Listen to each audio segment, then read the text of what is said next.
आखरे भाजप शिवसेनेचा जो खरा विचार आहे त्या विचारानं उद्धव साहेब आता एक पाऊल टाकत आहे, तर मी त्यांना खऱ्या अर्थानं शुभेच्छा देतो.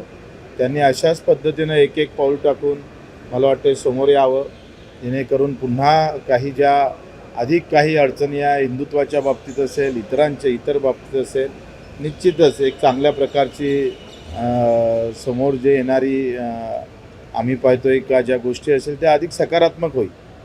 कर्जमाफी संदर्भातली तारीख वाढली होती, 5 जुलैचा उल्लेख होता. काय माहिती आहे पुढे अपडेट? आता मला 5 तारीख कशी दिली माहीत नाही. 5 तारीख रविवार आहे आणि रविवारच सरकारनं सुट्टीचा दिवस शेतकऱ्यासाठी कसा ठेवला मला माहीत नाही. परंतु जे तारीख वाढली त्याच्यामध्ये आम्हाला अपेक्षा हे आहे का ज्या दुरुस्त्या ज्या आम्ही विधान परिषदेमध्ये बोलून काही दुरुस्त्या सांगितल्या त्या दुरुस्त्या जरूर सरकारनं केल्या पाहिजे. तारीख अजूनही 2 दिवस लांबली तरी चालेल, पण दुरुस्त्यासह तारीख त्यांनी याच्यानंतरचा GR असेल किंवा काही वक्तव्य असेल, काही त्या बाबतीत बोलायचं असेल तर त्यांनी ते दुरुस्त्या करूनच समोर आलं पाहिजे सरकार.